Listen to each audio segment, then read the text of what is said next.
سورہ یوسف کا بقیہ حصہ آج تلاوت ہوا اور پھر سورہ رعد آج تلاوت ہوئی ہے اور سورہ ابراہیم بھی۔ عزیزان گرامی، سورہ رعد جو 13ویں پارے میں موجود ہے، فرمایا بزرگوں نے کہ کسی کے نزع کا وقت سخت ہو گیا ہو، سکرات کی تکلیف بڑھ گئی ہو، تو اس کے سرہانے کے پاس سورہ رعد کی تلاوت کریں۔ انشاءاللہ العزیز نزع میں آسانی ہوگی اور روح نکلنے میں اللہ تبارک و تعالی تخفیف فرما دے گا۔ سورہ رعد کی تلاوت آپ تمامی حضرات اس کو یاد رکھیں، کبھی کسی کے ہاں جانکنی کا وقت آ جائے، نزع کا وقت شدید ہو جائے تو یہ سورہ ضرور تلاوت کریں، اور یاسین پاک بھی ہے، یاسین شریف کی تلاوت بھی۔ بہرحال سورہ یوسف کا جو بقیہ حصہ تھا اس میں کچھ آیتیں یہ ہیں کہ رب تبارک و تعالیٰ نے فرمایا، میں یہاں پر ہمارے معمولات کی بھی بات کر دوں کہ بحمدہ تعالیٰ ہم جو بھی عقیدہ رکھتے ہیں یا جن چیزوں پر عمل کرتے ہیں وہ قرآن و حدیث سے ثابت ہوتا ہے۔ آپ نے کل سنا تھا سیدنا یعقوب علیہ السلام اپنے بیٹے یوسف علیہ السلام کی جدائی کے غم میں اتنا روئے کہ ان کی آنکھیں سفید ہو گئیں، یعنی آنکھوں کی بینائی چلی گئی۔ کافی عرصے کے بعد جب یوسف علیہ السلام سے ان کے دو سارے بھائیوں نے مصر میں ملاقات کی غلہ لینے کے لیے، تو یوسف علیہ السلام نے یہ کہا تھا جاؤ اپنے والد کو لکھتے آنا ساتھ میں، لیکن ساتھ میں حضرت یوسف علیہ السلام نے کیا کہا تھا، اذهبوا بقمیصی ھذا فالقوہ علی وجہ ابی، یہ میرا جبہ لیتے جانا اور میرے والد کے چہرے پر ڈال دینا۔ یوسف علیہ السلام نے اپنا جبہ دیا تھا اپنے بھائیوں کے ہاتھ میں کہ اپنے باپ کے چہرے پر اسے ڈال دینا۔ اب یہ جبہ لے کر کے جب چلے اور یعقوب علیہ السلام کے چہرے پر انہوں نے یوسف علیہ السلام کا جبہ ڈالا تو قرآن کہتا ہے فرتد بصیرا، ان کی کھوئی ہوئی بینائی واپس آ گئی۔ کس کی؟ یعقوب علیہ السلام کی، جو باپ ہیں۔ یوسف علیہ السلام کے جبے کا چہرے پر پڑنا تھا کہ بینائی آ گئی۔ میرے عزیزوں، یہی تو اہل سنت و جماعت کہتے ہیں کہ تبرکات میں تاثیر ہوا کرتی ہے۔ اب یہاں سے اتنی بھی سمجھنے کی بات ہے کہ ایک نبی کا جبہ دوسرے نبی کو فائدہ دے سکتا ہے، تو نبی کی تبرک امتی کو کیوں نہیں فائدہ دے سکتے؟ نبی کا جبہ نبی کو فائدہ دے رہا ہے۔ یوسف علیہ السلام بھی نبی ہیں، یعقوب علیہ السلام بھی نبی ہیں۔ یوسف علیہ السلام کا جبہ اگر یعقوب علیہ السلام کو نفع دیتا ہے تو ہم گنہگاروں کو حضور پاک کے قدموں سے لگی مٹی کیوں نہیں نفع دے سکتی ہے؟ حضور پاک کے جسم اطہر سے مس کوئی لباس یا پھر آپ کا منہ مبارک ہمیں فائدہ کیوں نہیں دے سکتا؟ یقیناً ان تبرکات میں تاثیر ہے، برکت ہے۔ تو یہاں سے یہ ہمارے معمولات اہل سنت و جماعت سمجھ میں آتے ہیں۔ اچھا، اور دوسری بات، انبیاء کرام علیہ السلام کی اختیارات پر بھی جو ہم عقیدہ رکھتے ہیں وہ بھی سنیے۔ یوسف علیہ السلام کے بھائی ابھی جبہ لے کر کے گھر پہنچے بھی نہیں تھے، راستے میں تھے، تبھی یعقوب علیہ السلام کو اپنے بیٹے کی خوشبو آنے لگی۔ گھر میں کہتے ہیں انی لاجد ریح یوسف، اپنے گھر والیوں سے کہتے ہیں کہ میں یوسف کی خوشبو سونگھ رہا ہوں۔ ابھی وہ بھائی آئے نہیں، راستے میں ہیں، اور جبے کی خوشبو یوسف علیہ السلام کے یعقوب علیہ السلام کو آ رہی ہے۔ عزیزان گرامی، اور یہ مسافت کتنی تھی، کتنی دوری تھی جو جبہ ابھی موجود تھا جہاں راستے میں، اور یعقوب علیہ السلام، کئی 100 کلومیٹر کا فاصلہ تھا، ابھی کئی 100 کلومیٹر کا فاصلہ ہے، اور جبے کی خوشبو یعقوب علیہ السلام سونگھ رہے ہیں۔ میرے عزیزو، پھر اگر کوئی کہے نبی اپنے جیسے بشر تھے تو یہاں بیٹھ کر دلی کو سونگھ کے دکھاؤ، یہاں بیٹھ کر بنگلور کو سونگھ کے دکھاؤ۔ وہ نبی کے سونگھنے کی طاقت ہے کہ وہ ایک جگہ بیٹھے تو سینکڑوں میل دور تک دیکھ بھی سکتے ہیں، سونگ بھی سکتے ہیں۔ یعقوب علیہ السلام کی اس اختیار کے بارے میں قرآن بیان کر رہا ہے، اور پھر یہی تو الحمدللہ اہل سنت و جماعت کا موقف ہے کہ جب نبی سونگ سکتے ہیں تو دیکھ بھی سکتے ہیں اور سن بھی سکتے ہیں، اور یہ بھی قرآن سے ثابت ہے، یہ بھی قرآن سے ثابت ہے۔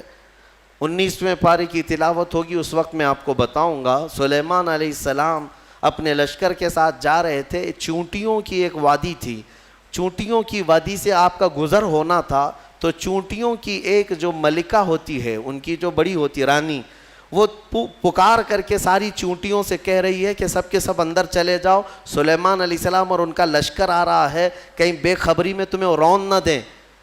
تو سلیمان علیہ السلام ابھی کئی میل دور تھے۔ قرآن کہتا ہے فَتَبَسَّمَ ضَاحِكًا مِّن قَوْلِهَا، سلیمان علیہ السلام چونٹی کی بات سن کر کے ہنس پڑے۔ مجھے بتاؤ میرے عزیزو، تم کان کے پاس لے جا کر کے چونٹی کی بات سن کے بتاؤ کیا کہہ رہی ہے چونٹی؟ ارے اوروں کے مچھر کی تو آواز آتی ہے، چونٹی کی تو ہم نے آواز بھی نہیں سنی۔ مکھی کے اڑنے کی، بھن بھنانے کی آواز آتی ہے، چونٹی کی آواز سنی ہے؟ لیکن وہ نبی کئی میل دور سے چونٹی کی بات کو سن بھی لیے اور مسکرا بھی دیے۔ قرآن کہتا ہے، اب یہاں سے مجھے بتاؤ، بنی اسرائیل کے نبی چونٹی کی بات سن سکتے ہیں تو سید الانبیاء امتی کی بات کیوں نہیں سن سکتے؟ ہم یہاں سے پکاریں، وہ وہاں سے سنیں۔ مصطفیٰ کی سماعت پہ لاکھوں سلام، دور و نزدیک کے سننے والے وہ کان لالے کرامت پہ لاکھوں سلام۔ ہمارا موقف اہل سنت و جماعت کا یہ صرف بریلی سے نکلا نہیں ہے، بلکہ قرآن سے اور حدیث رسول سے نکلا ہوا ہے۔ اعلیٰ حضرت نے اپنے گھر سے نہیں لائے یہ سارے عقائد اور معمولات، جو کچھ بھی انہوں نے امت کو دیا ہے وہ میرے مصطفیٰ کریم کی سچی شریعت عطا کیا ہے۔ قرآن پاک کی ان آیات بینات میں بہت ساری چیزیں سیکھنے کے لیے ہیں۔ بہرحال سورہ رعد کی ایک وہ آیت میں تمہارے سامنے تلاوت کرتا ہوں جس میں رب تبارک و تعالیٰ اپنے بندوں کو تنبیہاً فرماتا ہے۔ رب تبارک و تعالیٰ فرماتا ہے وَإِذَا أَرَادَ اللَّهُ بِقَوْمٍ سُوءًا فَلَا مَرَدَّ لَهَا، جب اللہ تعالیٰ کسی قوم کے ساتھ عذاب کا ارادہ کر لیتا ہے یا اسے ختم کرنے کا یا تباہ کرنے کا ارادہ فرما لیتا ہے تو پھر اسے کوئی نہیں ٹال سکتا۔ فلا مرد لہ، کوئی نہیں ٹال سکتا۔ اور اسی سے پہلے یہ آیت کا ٹکڑا ہے، شاید آپ نے سنا ہوگا، آج ہم سب کو بیدار کرنے کے لیے یہ آیت کا اتنا ٹکڑا کافی ہے۔ میرا مولا فرماتا ہے ان اللہ لا یغیر ما بقوم حتی یغیروا ما بانفسہم، بے شک اللہ تعالیٰ اس وقت تک کسی قوم کی حالت کو نہیں بدلتا جب تک وہ قوم خود اپنی حالت نہیں بدلتی۔ تم یہاں بیٹھ کر کے خود سے کچھ نہ بدلو اور یہ کہو اللہ کی رحمت کب آئے گی، اللہ کی مدد کب آئے گی۔ قرآن پڑھو، اللہ فرما رہا ہے اللہ تمہاری حالت نہیں بدلے گا جب تمہیں خود فکر نہیں ہے اپنی حالت بدلنے کا۔ تم اپنے آپ کو بدلتے نہیں اور زمانہ بدلنے کا سوچتے ہو۔ خود کے اندر ایک چہرہ یعنی سنت کے طور پر رکھنے کی توفیق نہیں ہوتی اور پھر اللہ کی مدد کی اور شریعت کی اور پورے امت اسلامیہ کی دعاؤں کی بات کرتے ہیں۔ اکثر سوشل میڈیا کے بڑے بڑے مناظر جو بیٹھے ہوئے ہیں، ہاں ان کو دیکھو واٹس ایپ پر، فیس بک پر جو بڑے بڑے ان کے کمنٹ ہوتے ہیں، وہ مولانا کہاں ہیں، یہ شیخ صاحب کہاں ہیں، فلاں کہاں ہیں، سب کو جھنجھوڑ رہے ہو تم۔ امت کے حالات خراب ہیں، دین کے حالات خراب ہیں، سارا ٹھیکہ ان علماء نے لے رکھا ہے، مشائخ نے ٹھیکہ لے رکھا ہے۔ قرآن تو تمہارے لیے اترا ہے، سب کے لیے اترا ہے۔ جب قرآن بار بار جھنجھوڑ کر کہہ رہا ہے کہ تم اپنے آپ کو بدل لو، خود کو بدلتے نہیں اور الزام اپنے بڑوں پر رکھتے ہو۔ یہی مکہ کے جاہل کیا کرتے تھے، یہی پہلی امتوں کے جو جاہل ہوتے تھے وہ یہی کرتے تھے۔ خود کو بدلنا نہیں ہوتا تو اپنے بڑوں کو کوستے رہتے تھے، ان کی وجہ سے ہم ایسے ہیں۔ وہ لوگ یہ نہیں کر رہے ہیں، مولانا لوگ کچھ بھی نہیں کر رہے ہیں، مشائخ کچھ بھی نہیں کر رہے ہیں۔ میرے عزیزو یہ بولنا اب ختم کر دیا جائے۔ کیا تمہارے لیے شریعت واضح موجود نہیں ہے؟ رسول پاک صلی اللہ تعالیٰ علیہ وسلم کی سیرت آج تک تم نے کبھی سنا نہیں ہے؟ سنے ہو لیکن اپنے اندر جھانک کر کے دیکھو اب تک عمل کتنا کیا۔ حضور کے راستے پر اب تک کتنا آئے، پھر بعد میں دوسروں تک انگلی اٹھانا۔ قرآن یہ کہتا ہے کہ اللہ تعالیٰ اس وقت تک تمہاری حالت نہیں بدلے گا جب تک تم خود اپنی حالت نہیں بدلتے۔ اس پر میں ایک واقعہ عرض کرتا ہوں۔ بغداد مقدس میں ایک بڑے بزرگ تھے، محمد جام رضی اللہ تعالیٰ عنہ، بڑے پائے کے بزرگ ہیں، صاحب کرامت بزرگ گزرے ہیں۔ یہ وہ دور تھا جب ہلاکو بادشاہ پوری دنیا میں اپنی درندگی پھیلا چکا تھا، جہاں جاتا تھا قتل عام کرتا تھا، یکے بعد دیگرے وہ ملک فتح کر رہا تھا، لاشوں کے انبار لگا رہا تھا۔ اس کی کرسی تو لوگوں کی لاشوں پر ہی لگتی تھی۔ ہلاکو نام سنا ہوگا آپ نے، بڑا ظالم بادشاہ۔ اور یہ جنگ کرتے کرتے جب اس کا ٹارگٹ بغداد ہو گیا، بغداد اس وقت مرکز اسلام کہلاتا تھا، علماء دین وہاں پر کثرت سے ہوا کرتے تھے، علم کی بڑی بڑی درسگاہیں وہاں پر موجود تھی، دانشور وہاں موجود تھے، صوفیہ موجود تھے۔ تو بغداد میں بڑی بڑی پرانی تاریخی کتابیں موجود تھیں۔ بغداد کو اس نے ٹارگٹ بنایا۔ سنیے، بغداد کو جب ٹارگٹ بنا کر اپنی فوج لے کر وہ بغداد پر چڑھائی کرنے کے لیے نکلا تو بغداد سے کافی فاصلے پر پڑاؤ کیا، ابھی کافی دور تھا، اور اس نے اپنے 2 سپاہیوں کو بھیجا کہ بغداد کا معائنہ کر کے آؤ، دیکھ آؤ لوکیشن کیا کیسا ہے۔ تو اس کے سپاہی جب بغداد کے لیے نکلے تو لوگوں میں ہلچل مچ گئی، بہت سنسنی پھیل گئی کہ ہلاکو قریب آ چکا ہے اور بغداد کو تباہ کرنے والا ہے، کیونکہ سب تباہیاں انہوں نے دیکھ لی تھی۔ ہلاکو نے کیا کون سے شہر برباد کیے، کتنوں کا قتل عام کیا، وہ سب کو پتا تھا۔ تو بغداد کے اکثر لوگ دوڑے دوڑے حضرت محمد جام کے پاس آئے، کہا کہ آپ ہمارے رہبر ہیں، آپ ہمارے رہنما ہیں، اللہ والے ہیں، ہمیں بچا لیں، آپ دعا کریں۔ ہلاکو جیسا ظالم بغداد پر ٹوٹ پڑا ہے۔ وہ اس وقت بیٹھے ہوئے تھے، ان کے ہاتھ میں کھٹوری تھی۔ آپ نے وہ کھٹوری کو یوں پلٹ دیا اور کہا جاؤ اللہ حفاظت فرمائے، اللہ حفاظت فرمائے۔ لوگ چلے گئے۔ اللہ والوں کو اللہ تعالیٰ نے یہ اختیار دیا ہے، تصرف دیا ہے، اور ان کی اداؤں کو اللہ قبول بھی کرتا ہے۔ ہوا یہ کہ ہلاکو کے دونوں سپاہی پورے راستے بھر چھان مارتے رہے، ان کو بغداد نظر ہی نہیں آیا، وہ ڈھونڈتے رہ گئے، ان کو صرف میدان ہی میدان دکھتا تھا، کہیں بغداد دکھتا ہی نہیں تھا۔ وہ واپس لوٹے اور بادشاہ سے کہا کہ بغداد تو ہے ہی نہیں قریب، کہیں پر کوئی شہر ہی نہیں ہے، صرف اور صرف چٹیل میدان ہے۔ تو ہلاکو کو اتنا غصہ آیا ان کی بات پر کہ یہ جھوٹ بول رہے ہیں، دونوں کو اس نے قتل کر دیا۔ کہا جھوٹ بول رہے ہو تم، بغداد کے بالکل ہم قریب آئے ہوئے۔ دوسرے دن بغداد کو اپنے خاص 2 وزیروں کو بھیجا، کہا جاؤ تم دیکھ کر کے آؤ، عام سپاہیوں پر بھروسہ نہیں ہے۔ اپنے معتمد 2 وزیروں کو بھیجا، وہ جب آئے، دوسرا دن تھا، تو پھر لوگوں کو خبر چلی کہ آج ہلاکو کے 2 جاسوس اس کے مخصوص وزیر آ رہے ہیں۔ پھر دوڑے دوڑے حضرت محمد جام کے پاس آئے اور ان سے سفارش کرنے لگے کہ حضور آج وہ اپنے مخصوص جاسوسوں کو بھیج رہا ہے اور وہ بغداد کے قریب آئے ہیں، ہماری بیویاں بیوہ ہو جائیں گی، بچے یتیم ہو جائیں گے، بچا لیں، اللہ کا واسطہ دیتے ہیں۔ حضرت محمد جام نے آج پھر کھٹوری اٹھائی، پلٹ دیا، کہا جاؤ اللہ حفاظت فرمائے۔ چلے گئے، وہ 2 وزیر بھی گھوم پھر کر کے گئے، انہیں بھی بغداد نظر نہیں آیا، صرف چٹیل میدان۔ اللہ والے اپنے کوزے سے جسے چاہے چھپا لیں۔ واپس وہ شام کو لوٹے، ہلاکو کے پاس کہے سچ کہہ رہے تھے وہ دونوں سپاہی، ہمیں بھی بغداد نظر نہیں آیا، ہم غلط راستے پر تو نہیں آئے۔ بادشاہ کو اب غصہ بھی تھا اور تجسس بھی بڑھ گیا کہ ایسا کیسے ہو سکتا ہے۔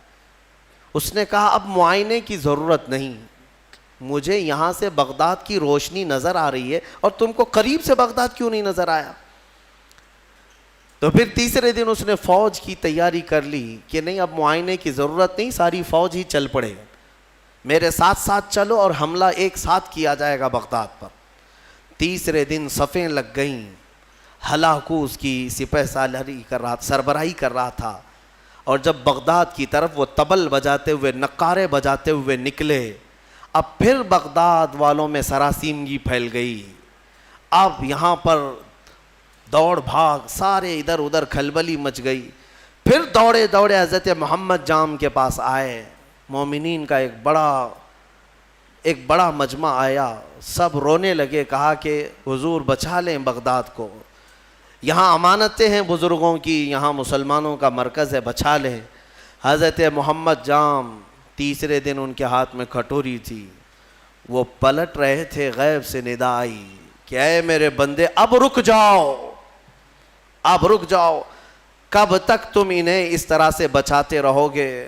انہوں نے اب تک اپنی حالت نہیں بدلی، ان کو اپنی حالت پر چھوڑ دو. حضرت محمد جام کو حکم ہوا، غیب سے ندا آئی، انہوں نے وہ کھٹوری چھوڑ دی، نہیں پلٹا. پھر اس کے بعد ہوا یہ کہ ہلاکو بغداد میں داخل ہو ہی گیا اپنی فوج کو لے کر، اور ایسی تباہی مچائی، ایسی تباہی، اللہ کی پناہ. 1 مہینے تک بغداد میں صرف چیخ ہی چیخ تھی، آوازیں ہی آوازیں تھیں. جس طرف سے گزرتے لاشوں کا انبار تھا، گھر بار جلائے جا چکے تھے، اسلامی ذخیرہ جو لائبریریاں تھیں وہ جلا کر راکھ کر دی گئیں. دریائے دجلہ کا پانی پورا خون سے لال ہو گیا تھا، اور گھوڑے دوڑتے تھے بغداد کی گلیوں میں تو مسلمانوں کے خون سے گھوڑوں کے ٹاپ بھیگ جاتے تھے. اتنا قتل عام کیا، مسجدیں تخت و طاقت و تاراج ہو گئیں، وہاں کی بلند و بالا پرشکو عمارتیں تباہ و برباد کر دی گئیں، علماء کو قیدی بنایا گیا. نہ جانے کتنی تباہی ہوئی، اس کا بیان کرنا بیان سے باہر ہے. میرے عزیزو، یہ تباہی تاریخ کی داستان بن گئی. آج بھی تاریخ اٹھاؤ گے تو ہلاکو کے بغداد کی تباہی کی داستانیں تمہیں بہت جلی حرفوں میں نظر آئیں گی. لیکن کہنا یہ چاہتا ہوں کہ اس تاریخ میں چھپا ہوا یہ واقعہ ہمیں جھنجھوڑتا ہے.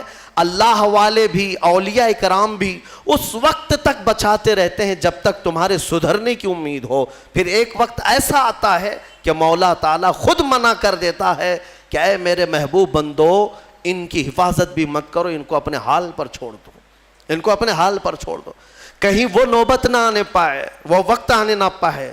اے غیور مسلمانوں، میں تمہیں بیدار کرتا ہوں. اسی لیے زمانہ ماضی کے کچھ شاعروں نے یہ کہا تھا، جگہ جگہ کے تھک چکے ہیں تمہیں یہ ہنگامے، اٹھو نشاط لذت خواب گراں بدل ڈالو. ہاں، غلط روی سے منازل کا بعد بڑھتا ہے، مسافروں رویش کارواں بدل ڈالو. اٹھو وگرنہ حشر نہ ہوگا پھر کبھی، دوڑو کہ زمانہ چال اپنی چل گیا. آج تمہیں پتہ ہے تمہاری تباہی کے منصوبے، اس کے تانے بانے پورے بنے جا چکے ہیں، تمہارے خاتمے کی منصوبے مکمل کیے جا چکے ہیں، اور تم آپس میں یہاں گتھم گتھا ہو. تم یہاں پر اب تک اپنے تاش کے پتے چھوڑنے کو تیار نہیں، تمہارے شراب کی دکانیں بند نہیں ہو پاتی، تمہارے نشے کی عادتیں ختم نہیں ہو پاتی. کہاں گیا وہ غیور نوجوان؟ جب میرے آقا صلی اللہ تعالیٰ علیہ وسلم تنہا آواز دیتے تھے تو سہاگ رات چھوڑ کر کے حنظلہ جیسا جوان بھی میدان میں آتا تھا، اپنی آج کی دلہن کو چھوڑ کر نکل آتا تھا. کہاں گیا وہ ہمارا نوجوان؟ بوڑھے بھی اپنے وقت میں، تمہیں پتہ ہے بدر کی رات کو دوسرے دن جانا ہے، مدینے کے ایک گھر میں باپ اور بیٹے میں جھگڑا ہو رہا ہے. کس بات پر؟ بیٹا کہتا ہے میں رسول پاک کے ساتھ جاؤں گا، باپ کہتا ہے نہیں میں جاؤں گا. دونوں میں جھگڑا ہو رہا ہے، اور دونوں نے حضور پاک صلی اللہ تعالیٰ علیہ وسلم کے پاس شکایت کی کہ آقا آپ فیصلہ فرما دیں کون جائے گا. بیٹا کہتا ہے یہ باپ میرے بوڑھے ہو چکے ہیں، انہیں گھر سنبھالنے دیں. بوڑھے کہتے ہیں نہیں میرا حق زیادہ ہے، میں عمر والا ہوں، اس کا تجربہ کم ہے، میں آپ کے ساتھ جاؤں گا. یہ کھیلنے کے لیے مقابلہ نہیں ہو رہا ہے، جان دینے کے لیے مقابلہ ہو رہا ہے، گردنیں لے کر کے نکلنے والا ہے. حضور پاک نے فرمایا قرآن اندازی کر لو، قرآن اندازی کر لو، نام نکالو. قرآن اندازی کی گئی تو بیٹے کا نام نکلا. باپ نے کہا میں یہ قرآن نہیں مانوں گا، اور ایک بار قرآن کرو. دوبارہ قرآن اندازی کی گئی، پھر جوان بیٹے کا نام نکلا. میرے مصطفیٰ کریم صلی اللہ علیہ وسلم نے فرمایا، اس بوڑھے صحابی سے کہا آپ گھر بیٹھ جائیں، آپ کا یہ لال، آپ کا یہ جوان میرے ساتھ چلے گا. جانتے ہیں حضور کے اس فرمان کے بعد وہ بوڑھے صحابی دھاڑے مار کر رونے لگے، یا ویلا یا ویلا، اے اللہ یہ کتنی بری حالت ہے میری کہ میرے بڑھاپے نے مجھے مصطفیٰ سے دور کر دیا. اگر میں بوڑھا نہ ہوتا تو آج چلا گیا ہوتا. وہ جذبہ کہاں چلا گیا ہمارا؟ وہ جوش کہاں چلا گیا؟ وہ ولولہ کہاں گیا؟ تم بدلتے نہیں اور پوری دنیا میں بیٹھ کر تسبیح کے دانے گھما کر اور تم کہتے ہو اللہ کی رحمت آ جائے, اللہ کی مدد آ جائے. یاد رکھو یہ سنت کے خلاف ہے, سنت کے خلاف ہے. میں خود اپنے آپ پر کبھی کبھار کوستا ہوں کہ ہاں ٹھیک ہے, اللہ تعالیٰ نے ایک منبر دیا یا آواز دی تو میں جو بول سکتا ہوں بول رہا ہوں. مجھے اتنی امید ضرور ہے کہ ہماری زبان سے آواز نکلے گی, مولا کسی کے بھی دل کو بیدار ضرور کرے گا. بیدار تو ہوں گے, لیکن ساتھ میں مجھے اس بات کا افسوس ہوتا ہے کہ آج ہمارے حالات ایسے ہیں کہ کمرے میں بیٹھ کر ڈسکس کر رہے ہیں, واٹس ایپ پر بیٹھ کر چیٹنگ کر رہے ہیں, ایک جگہ کی دوسرے جگہ کی ویڈیو وائرل کرتے ہیں کہ دیکھو فلاں جگہ ایسی آتنک مچائی جا رہی ہے, ایسے کیا جا رہا ہے. یہ سارا کا سارا انتظام تو تم واٹس ایپ پہ کر رہے ہو, تمہاری ساری تیاری تو صرف فیس بک پہ ہے. باقی باہر نکلو تو دیکھو نہ چہرے سے تمہیں غلام مصطفیٰ کوئی کہنے کو تیار ہے, نہ تمہارے لباس سے کوئی تمہیں غلام مصطفیٰ کہنے کو تیار ہے, نہ تمہاری زبان سے, نہ تمہارے اخلاق سے, نہ تمہارے معاملات سے. غلام مصطفیٰ وہ ہوتا تھا کہ وہ راستے پر چلے تو اس کا رعب ایسا طاری ہوتا ہے کہ اچھے اچھوں کی آنکھیں نیچے گر جائیں, آنکھیں نیچے ہو جائیں.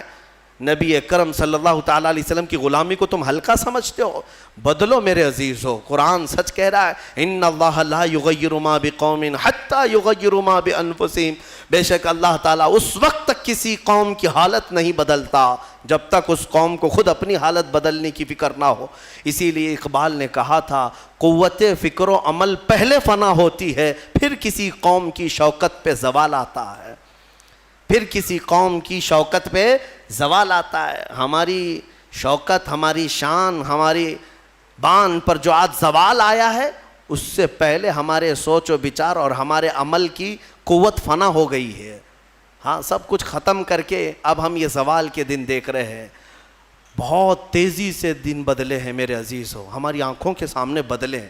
میں یہ نہیں کہہ رہا بدل رہے ہیں, بدل چکے ہیں. آج سے صرف 10 سال پہلے جاؤ, آج سے صرف 5 سال پیچھے بھی جاؤ, جو حالات تھے وہ آج بہت تیزی سے بدل چکے ہیں.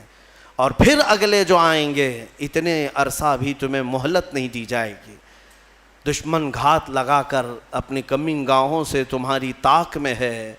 اسی لیے میں نے کل بھی ایک جملہ کہا تھا کہ نشیمن سے دھواں اٹھتا ہے اور تم کہتے ہو ساون ہے. گھر میں آگ لگی ہے اور دھواں نکل رہا ہے اور تم کہہ رہے ہو ساون کا موسم چل رہا ہے. میرے عزیز بچوں, آج یہ گلی ڈنڈے کا وقت بھی نہیں, کرکٹ اور ہاکی اور فٹ بال کا وقت بھی نہیں ہے تمہارے پاس. تمہارے ہاتھوں میں قرآن عظیم آ جانا چاہیے, تمہاری زبانوں پر اب منغمات مصطفیٰ آ جانا چاہیے. تم پوچھو گے اس سے ہوگا کیا, تمہیں پتہ نہیں کیا ہوگا, تمہیں اندازہ بھی نہیں ہے. قرآن کی ایک آیت اگر مولا پہاڑوں پر نازل کرے تو وہ ریزہ ریزہ ہو جائیں گے, وہ ریزہ ریزہ ہو جائیں گے. کیا قرآن پر یقین نہیں ہے تمہیں؟ اللہ نے فرمایا لو انزلنا هذا القرآن على جبل لرأيته خاشعا متصدعا من خشیۃ اللہ. اگر ہم یہ پہاڑوں پر نازل کرتے تو تم دیکھتے کہ اللہ کی خشیت سے یہ ریزہ ریزہ ہو جاتے. آج تمہارے ہاتھوں میں اگر قرآن آ جائے اور تمہارے سینے میں بس جائے, پھر دیکھنا قرآن کی اس طاقت کو لے کر جس راہ سے گزرو گے دشمن ریزہ ریزہ ضرور ہوں گے, ضرور ہوں گے. آج تمہارے پاس جو طاقت ہے, قوت ہے, وہ قرآن ہے اور عشق مصطفیٰ ہے. اور عشق مصطفیٰ نعروں سے نہیں. ہاں آپ یہی کہیں گے کہ ہم تو عاشقان مصطفیٰ ہیں, ہم میلاد بھی مناتے ہیں, نعتیں بھی پڑھتے ہیں, نعرے بھی لگاتے ہیں سب. اگر نعرے لگانا اور نعت مصطفیٰ پڑھنا ہی عشق مصطفیٰ کی علامت ہوتی تو نہ بدر ہوتی, نہ احد ہوتا, نہ خندق ہوتی, نہ حنین, کچھ نہیں ہوتا. سب صحابہ بیٹھ کر مسجد نبوی میں ہی نعرے لگاتے, سب دشمن فنا ہو جاتے. ایسا نہیں ہے. پہلے میدان میں اپنے عمل کے ساتھ اترو, اپنے عمل کے ساتھ اترو. ہاں تم حضور پاک صلی اللہ تعالیٰ علیہ وسلم کے عاشق ہو تو عمل کے ساتھ آؤ, تم اپنے آپ کو بدلو. قرآن کی اس محکم آیت کے بارے میں آپ سے کہہ رہا ہوں, اللہ نے سچ فرمایا اس وقت تک وہ حالت نہیں بدلے گا جب تک تم اپنی حالت نہیں بدلتے. اب حدیث سنو, میرے آقا صلی اللہ علیہ وسلم فرماتے ایک بندہ اگر اپنے آپ کو بدلنا چاہے, کتنا ٹائم لگنا چاہیے بدلنے میں آپ کو؟ کب تک؟ کچھ تو لمٹ ہوگی، آپ بدلنا چاہیں۔ حضور فرماتے ہیں اگر کوئی بدلنا چاہے اور نکل پڑے مولا کے راستے پر، حضور فرماتے ہیں کہ اگر وہ ایک بالشت آگے بڑھے گا تو رب تبارک و تعالیٰ کی رحمت ایک ہاتھ آگے بڑھ جائے گی۔ اگر وہ چل کر کے آئے گا تو مولا کی رحمت دوڑ کر اسے لے گی۔ ہاں، تمہارے صرف اٹھنے کی دیر ہے۔ تم نے بنی اسرائیل کے اس شخص کے بارے میں سنا نہیں؟ حدیث پاک میں، صحیح حدیث پاک، جس نے 100 لوگوں کا قتل کیا تھا، 100 لوگوں کا قتل کیا اور توبہ کے ارادے سے وہ نکلا۔ اسے ایک عالم دین نے بتایا کہ جاؤ بیت المقدس کی طرف، اللہ کے گھر کی طرف، تم جاؤ وہاں توبہ کرو، اللہ تعالیٰ تمہاری توبہ قبول کرے گا۔ وہ اپنے گھر سے نکلا، بیچ راستے میں اس کا انتقال ہو گیا، توبہ کرنے کی مہلت بھی نہیں آئی، ابھی اس جگہ پہنچا بھی نہیں تھا۔ یہ صرف اور صرف نکلا ہے اپنے آپ کو بدلنے کے لیے، اور بیچ میں موت بھی آ گئی۔ اور حدیث پاک میں عذاب کے اور رحمت کے دونوں فرشتے آئے، عذاب کے فرشتے جہنم میں لے جانے کے لیے، رحمت کے فرشتے جنت میں لے جانے کے لیے۔ کیوں؟ دونوں یہ کہہ رہے تھے، عذاب والے کہ یہ 100 قتل کر چکا ہے، گنہگار ہے، رحمت والے کہتے نہیں، توبہ کی نیت سے نکلا تھا، صاف ہو رہا تھا۔ جبرائیل امین کو حکم بنا کر اللہ نے اتارا کہ دیکھو ان دونوں کے درمیان فیصلہ کرو۔ کیسے فیصلہ؟ اس کے گھر سے بیت المقدس تک کی زمین ناپو، یہ جہاں گرا ہے دیکھو، اگر بیت المقدس سے قریب ہے تو جنت والے لے جائیں، اگر دور گرا ہے تو دوزخ والے لے جائیں۔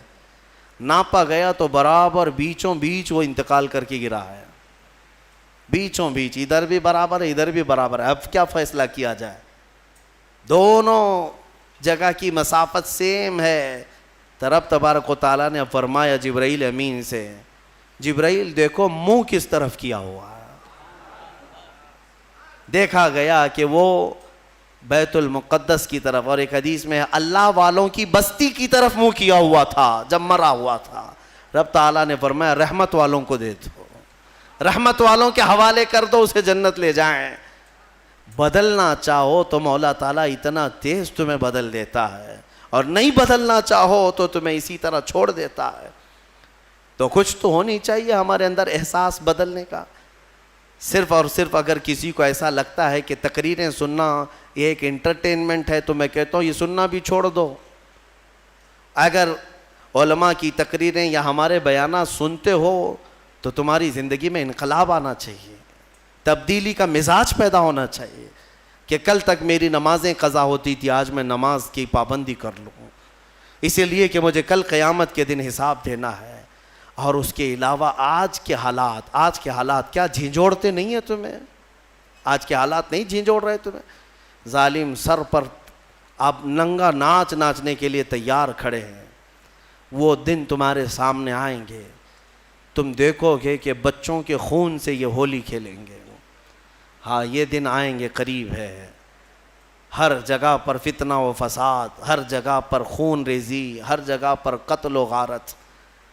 حضرت نعمت اللہ شاہ کرمانی 800 سال پہلے کے ایک بزرگ ہیں، ان کی پریڈیکیشن بہت مشہور ہے۔ انہوں نے جو پیشن گوئیاں 800 سال پہلے کی تھیں وہ سب کی سب آج ثابت ہوتی نظر آ رہی ہیں۔ انہوں نے ہندوستان کے پورے حالات کے بارے میں پیشن گوئیاں کی ہیں، ان کی پوری کتاب موجود ہے فارسی میں۔ انہوں نے اپنے زمانے کے بعد ہونے والے حالات میں سب بتایا، کون سا بادشاہ آئے گا، کتنے سال حکومت کرے گا، کیا کیا ہوگا، اور آج کے حالات تک انہوں نے بیان کیے۔ اس میں انہوں نے ایک بات یہ بھی بیان کی ہے، میں یہ نہیں کہتا کہ ہم جو ہے آنکھ بند کر کے ہر چیز پر یقین کریں گے، مستقبل جو بھی ہے وہ اللہ کے دست قدرت میں ہے، اللہ ہی بہتر جانتا ہے، لیکن بزرگوں نے علم لدنی سے، اللہ تعالیٰ کا جو خاص علم انہیں ملا ہو، اس سے کبھی کبھار کچھ باتیں بیان کرتے ہیں۔ انہوں نے یہ بیان کیا کہ ایک وقت آئے گا ہند پر، جب دریائے اٹک کا ایک نام لیا انہوں نے، یا پھر تبت کے پاس، کہ ایک دریا ہے یا ایک میدان ہے، وہ 3 بار پورے خون سے بھر جائے گا، اتنا قتل عام کر دیا جائے گا۔ سوچ سوچ کر کے کبھی ہمارے رونگٹے کھڑے ہو جاتے ہیں۔ عزیزان گرامی وقار، جب بارش بہت تیز آتی ہے تو پھر لوگ چھت کے نیچے چلے آتے ہیں، یا چھاتا نکال لیتے ہیں، اور تم کون سی زندگی گزار رہے ہو؟ فتنوں کی بارش اور ظلم کی بارش اتنی تیز ہو چکی کہ تم مصطفیٰ کریم کی چھت کے نیچے بھی آنا نہیں چاہتے، اور نہ ہی اخلاق مصطفیٰ کی چھتری لینا چاہتے ہو۔ کون سی زندگی میں ہو؟ بدلو اپنے آپ کو، میرے رب تبارک و تعالیٰ کا فرمان حق ہے، ورنہ حالات ہم نے یہ بھی دیکھے ہیں۔ زندگی تمہاری 80 سال کی ہو جائے، اگر ایک جگہ بیٹھ کر کے تم انتظار کرتے رہے تو کچھ تبدیل نہیں ہونا ہے۔ وہ خالق اسباب ہے، ساری چیزیں اسباب پر رکھا ہے۔ مولا اگر چاہے تو ڈائریکٹ آسمان سے تمہارے منہ میں روٹی ڈال دے، لیکن اس کی مرضی ایسی نہیں۔ اس کی منشا یہ ہے کہ پہلے بیج بو، پھر فصل آئے، پھر اس کے بعد کٹائی ہو، پھر اس کے بعد پسائی ہو، پھر آٹے کی گندھائی ہو، پھر اس کے بعد روٹی بنے، پھر توے پر جائے، پھر پک کر تمہارے منہ میں آئے۔ اتنی منزلوں سے گزار کر کے تمہارے منہ تک لاتا ہے، لیکن کیا وہ ان منزلوں کا محتاج ہے؟ وہ ڈائریکٹ تمہیں رزق کھلا سکتا ہے، لیکن اس نے پوری کائنات کو اسباب پر رکھا ہے۔ اس لیے میں تمہیں سمجھا رہا ہوں کہ صرف اور صرف تم اس یقین پر نہیں رہنا کہ ہم ان کا دامن پکڑیں، ان کا دامن پکڑیں، سب ہو جائے گا۔ دامن پکڑے رہو لیکن حرکت بھی کرتے رہو۔ ہاں، بغیر حرکت کیے، مثال کے طور پر سمندر میں آپ تیر رہے ہو، چاہے اچھے سے اچھے تیراک کا دامن پکڑے رہو اور اپنے ہاتھ پیر ڈھیلے چھوڑ دو، اس کو بھی لے جاؤ گے تم، اس کے لیے کیا ہو جاؤ گے؟ میرے عزیزو، آپ اپنے ہاتھ پیر تو چلاؤ، عمل کے میدان میں آپ خود تو آؤ۔ اب یہ آیات کریمہ کے بعد جو آخری میں ہم نے آیت تلاوت کی ہے وہ یہ تھی۔ اللہ تعالیٰ فرماتا ہے، یہ ہمارے حوصلے کے لیے بھی ہے۔ اللہ تعالیٰ فرماتا ہے وَلَا تَحْسَبَنَّ اللَّهَ غَافِلًا عَمَّا يَعْمَلُ الظَّالِمُونَ، لوگوں ہرگز یہ گمان مت کرنا کہ اللہ ظالموں کے کاموں سے بے خبر ہے۔ ظالموں کے کسی کام سے اللہ بے خبر نہیں، وہ جو کچھ بھی کر رہا ہے مولا سب دیکھ رہا ہے، ہر چیز دیکھ رہا ہے، اور انجام بہت قریب ہے۔ انما یؤخرہم لیوم، اللہ انہیں ڈھیل دیا ہوا ہے۔ قرآن میں رب تعالیٰ فرماتا ہے انہیں ڈھیل دیتا ہے اس دن کے لیے جب سب کی آنکھیں دیکھیں گی کہ یہ کس پلٹی کھائیں گے، کیسی پلٹی کھائیں گے۔ اب میں یہاں پر بھی یہی کہوں گا کہ ظالم جس قدر بھی ظلم کر لیں، ایک وقت آئے گا جب میرے مولا کی پکڑ ہوگی۔ چنگیز نہیں بچا، ہلاکو نہیں بچا، فرعون، قارون، شداد، حامان، ابو جہل، ابو لہب، یہ سب اپنے ظلم کی داستان لکھ کر کے چلے گئے، ان کے نشانات نہیں رہے، تو فی زمانہ ہمارے زمانے کا بھی کوئی ظالم زندہ نہیں رہے گا۔ رب تبارک و تعالیٰ کی پکڑ آئے گی، آئے گی۔ یہ اور بات ہے کہ ایک بڑے بزرگ نے لکھا ہے، وہ بہت اچھی لگی مجھے بات، فرمایا کہ اگر اللہ تبارک و تعالیٰ کسی قوم سے ناراض ہو، اللہ کسی قوم سے ناراض ہو تو سزا کے طور پر انہیں حاکم ظالم دے دیتا ہے۔ ظالم حاکم ہی اس قوم کی سزا ہے۔ اکثر یہ دیکھا گیا ہے کہ قوم کی سزا ظالم حاکم ہی بن جاتا ہے۔ رب تعالیٰ کی طرف سے ایسے یہ انجام ہوتے ہیں میرے عزیزوں۔ پھر جب اجتماعی توبہ کرو گے، اپنے آپ کو بدلو گے، تو مولا بھی یہ کائنات کے سارے اس نظام کو بدل دے گا۔ اور ایک آیت یہ بھی میں سنا دوں، اللہ فرماتا ہے اگر تم نہیں چینج ہونا چاہتے، طے کر کے رکھے ہو کہ جیسے ہم ویسے ہی رہیں گے، بولنے دو مولانا لوگوں کو، ہم جیسے ویسے ہی رہیں گے۔ ان یشاء یذھبکم، اللہ فرماتا ہے اگر تم یہ نہیں چاہتے بدلو، اگر اللہ چاہے تو تم سب کو ختم کر دے گا۔ وَيَسْتَخْلِفْ مِن بَعْدِكُم مَّا يَشَاءُ، تمہارے بعد پھر جسے وہ پسند کرے گا اس کو اپنی زمین پہ لائے گا، پھر کسی اور قوم کو وہ بسائے گا۔ ہم سے پہلے بھی قومیں آباد رہی ہیں، تم سے نظام کائنات نہیں ہے، تم سے دنیا نہیں چل رہی ہے، تمہاری وجہ سے سورج اور چاند کا نظام نہیں ہے، تمہیں تو اللہ تبارک و تعالیٰ نے اس کائنات میں ٹھہرنے کا موقع دیا ہے۔ اگر تم یہ سمجھ رہے ہو کہ میرے ہی سے سب چل رہا ہے تو خام خیالی ہے۔ ہاں بدلنے کی اپنے آپ کو فکر آج ہی سے طے کر لو. رمضان ہے، بہترین موقع ہے.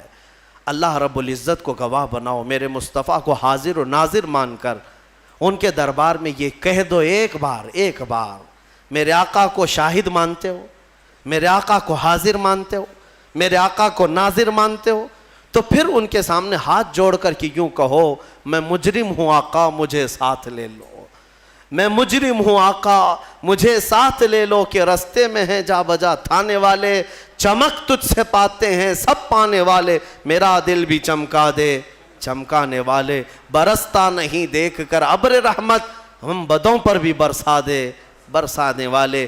ایک میں کیا میرے عصیاں کی حقیقت کتنی، مجھ سے 100 لاکھ کو کافی ہے اشارہ تیرا. یا رسول اللہ تو جو چاہے تو میل میرے دل کے دھلیں، کہ خدا دل نہیں کرتا کبھی میلا تیرا. یا رسول اللہ تیرے ٹکڑوں پہ پلیں، غیر کی ٹھوکر پہ نہ ڈال، جھڑکیاں کھائیں کہاں چھوڑ کے صدقہ تیرا.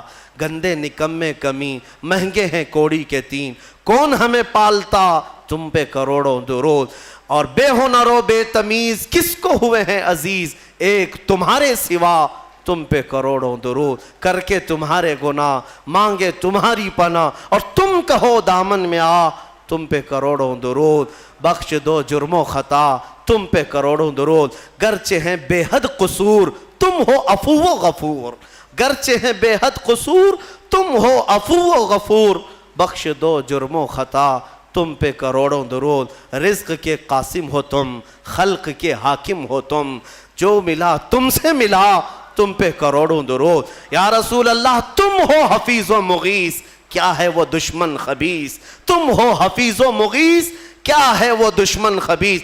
تم ہو تو پھر خوف کیا تم پہ کروڑوں درود. بس یہ اعلیٰ حضرت نے ہمیں سکھایا ہے، یہ اعلیٰ حضرت نے ہمیں سکھایا ہے.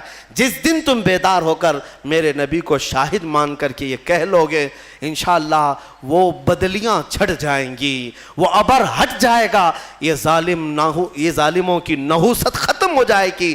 دیکھنا تم اپنی آنکھوں سے ان کیڑوں کو مرتے ہوئے دیکھو گے، تم اپنی آنکھوں سے ان دجالوں کو تباہ ہوتے ہوئے بھی دیکھو گے. انشاءاللہ ایک دن میری یہ قوم بدل جائے گی. تو اقبال نے بھی کہا تھا کہ کفر دم توڑ دے گا ٹوٹی ہوئی شمشیر کے ساتھ، گر تم نکل آ جاؤ ایک بار نعرے تکبیر کے ساتھ. بس ایک بار تم نکل آؤ نعرہ تکبیر کے ساتھ. وہ نعرہ نہیں جو صرف اور صرف تم اپنے لیے لگاتے ہو یا پھر انٹرٹینمنٹ کرتے ہو، بلکہ وہ نعرہ جو کبھی ابو عبیدہ بن جراح سے نکلا تھا، کبھی خالد بن ولید کی زبان سے نکلا تھا، کبھی حمزہ بن عبد المطلب سے نکلا تھا. ان کی زبانوں سے جو نعرہ نکلتا تھا وہ روح سے نکلتا تھا، اور ان کا یقین کامل ہوا کرتا تھا، چاہے دنیا کی ساری طاقتیں سامنے ہو مولا میرے ساتھ ہے. انشاءاللہ العزیز وہ وقت تبدیلی کا ان قریب آئے گا. مجھے امید ہے امام مہدی کو ابھی آنا ہے، عیسیٰ علیہ السلام کو ابھی اترنا ہے، اور پوری دنیا میں اسلام کا پرچم ابھی لہرانا باقی ہے. میرے آقا نے فرمایا ہے اس وقت تک قیامت نہیں آئے گی جب تک پوری دنیا کا دین صرف اور صرف اسلام ہی رہے گا، صرف اسلام رہے. اور میرے آقا نے فرما دیا تو میں کہتا ہوں زمین ٹل جائے گی، زمانہ ٹل جائے گا، میرے مصطفیٰ کا فرمان کبھی نہیں ٹلے گا. وہ ہو کر رہنا ہے. لیکن اس سے پہلے جو یہ حالات پیدا ہو رہے ہیں اس کے لیے میں ضرور کہوں گا تم اٹھو، بیدار ہو جاؤ. ہاں ظالموں کے لیے اللہ فرماتا ہے انہیں ڈھیل دیا ہے، اور ناچو جتنا ناچنا ہے، اور ظلم کرو جتنا ظلم کر سکتے ہو. پھر مولا کی رسی تمہیں ایک دن پکڑے گی اور ایسے باندھا جائے گا کہ تمہارے پاس کچھ نہیں ہوگا. تمہیں پتہ ہے ابرہا کو کتنا گھمنڈ تھا، کئی ہاتھیاں لے کر کے وہ خانہ کعبہ کو ڈھانے کے لیے آیا تھا. مکہ والوں کی طاقت نہیں تھی مقابلہ کرنے کی. مولا کریم نے چھوٹی چھوٹی چڑیوں سے ایسا تباہ کیا کہ قرآن کہتا ہے کعصف مأکول. وہ بادشاہ ابرہا اور اس کی فوج ایسے دکھتے تھے جیسے کسی نے مرغی چھیل کر کے کھا کر کے چھوڑا ہوا ہو. جیسے کوئی مرغی کھا کر گوشت کھا کر کے ہڈیاں چھوڑ دیتا ہے. پوری فوج کی درگت ایسی بنی ہوئی تھی، ہلاک و برباد ہو کر کھائے ہوئے مرغیوں کی طرح نظر آتے تھے. وہ دن آئے گا جب یہ سارے کیڑے مکوڑوں کی بھی اللہ وہی حالت بنائے گا. شرط یہی ہے کہ تم مصطفیٰ کریم کی غلامی میں آ جاؤ. ایک بار تم اپنے آپ کو بدل لو اور تمہاری آنکھوں سے بھی نظر آنے لگ جائے, تمہارے چہرے سے بھی نظر آنے لگ جائے, تمہارے لباس سے بھی, تمہارے اخلاق سے بھی نظر آنے لگ جائے کہ یہ رہتا یہاں پر ہے لیکن بدن میں خوشبو مدینے کی آیا کرتی ہے. ہاں میرے عزیزو, ہونا یہی چاہیے کہ تمہیں دیکھ کر کے سامنے والے کو ایسا محسوس ہونے لگے اب تو میرے آقا کو مجھے دیکھنا ہے. یہ غلام اس قدر خوبصورت ہے تو اس کا آقا کتنا خوبصورت ہوگا. یہ کیفیت جب پیدا ہو جائے گی انشاءاللہ فتح تمہارے مقدر میں ہے. اللہ کریم کہنے سننے سے زیادہ عمل کی توفیق عطا فرمائے. مولا ہمیں ہمارے حالات بدلنے کی توفیق عطا فرمائے. اے رب ذوالجلال, ہم تیرے دربار میں سچے دل سے توبہ کرتے ہیں. اس رمضان کی برکت سے ہم سب کی توبہ کو قبول فرما. دیکھ مولا, ہم سب تیری طرف بڑھنے کے لیے نکل پڑے, اپنے گھروں سے تیرے گھر تک آ چکے. مولا اب تو اپنے گھر سے ہمیں واپس نہ لوٹا, اسی گھر کا بنا دے اور تیرا اپنا محبوب بندہ ہمیں بنا دے. اے مولا ہمیں قوت حیدری عطا فرما, بازوئے خالد عطا فرما. اے رب ذوالجلال شجاعت صلاح الدین عطا فرما تاکہ تیرے حبیب پاک کی امت پر آئے ہوئے ان مصائب کا ہم ڈٹ کر کے مقابلہ کر سکیں. اے کریم خدا ہماری ایمان میں قوت اور شجاعت عطا فرما, ہم سب کو ثابت قدمی عطا فرما. مولا ہماری قوم کے بچوں کو, جوانوں کو, بوڑھوں کو, ہمارے علماء کو, مشائخ کو بزدلی سے نجات عطا فرما دے, بزدلی سے آزاد فرما دے. مولا جب تک جئیں سر اٹھا کر تیرے حبیب کی غلامی میں جئیں, اور جب موت کا وقت آئے تو مولا تیرے نعروں کے ساتھ ہمارا لاشا اٹھایا جائے. وآخر دعوانا الحمدللہ رب العالمین.